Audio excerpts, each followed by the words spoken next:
Alassane Ouattara n'est plus sur la même longueur d'onde que certains de ses pairs de la CEDEAO.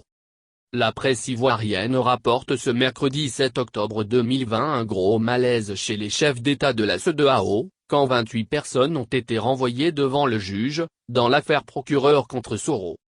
Refus de Ouattara de délivrer un passeport à Babo, gros malaise chez les chefs d'État de la CEDEAO barre à sa une Le Temps.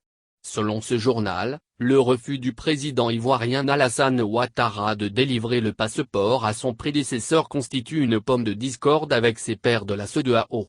Acquitté et libre de tout mouvement par l'ACPI, depuis janvier 2019. Certains chefs d'État sont outrés par la méchanceté de Ouattara vis-à-vis de Babo, qui est toujours adulé et respecté dans la sous-région. Au point que deux pays seraient prêts à lui délivrer un passeport diplomatique si Ouattara s'entête longtemps, fait savoir Le Temps. Affaire le procureur contre Soro, 28 personnes devant le juge, titre pour sa part Le Patriote. Qui souligne que dans cette affaire, 19 personnes ont été acquittées quand 28 autres ont été renvoyées devant le juge. Face à ces faits d'une extrême gravité et pour la manifestation de la vérité, le parquet a ouvert, le 23 décembre 2019, une information judiciaire en saisissant le doyen des juges d'instruction.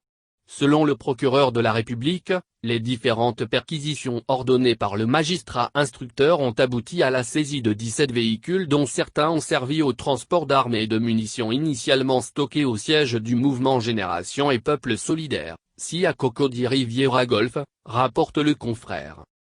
Au sujet de la campagne de commercialisation du cacao, l'Inter fait, quant à lui, des révélations troublantes, comment des producteurs de cacao se font gruger par les acheteurs. Selon ce journal, ce n'est pas toujours que le prix officiel du kilogramme de cacao qui est fixé en début de campagne, profite aux producteurs. Dans la majeure partie du temps, ils en reçoivent bien moins. Achevons notre tour dans les kiosques à journaux par ce fait ignoble que rapporte le journal indépendant Soir Info. Il invite sa belle-sœur à une partie de beuverie et la livre à son ami qui la viole. Des événements se sont déroulés à Sanguinet.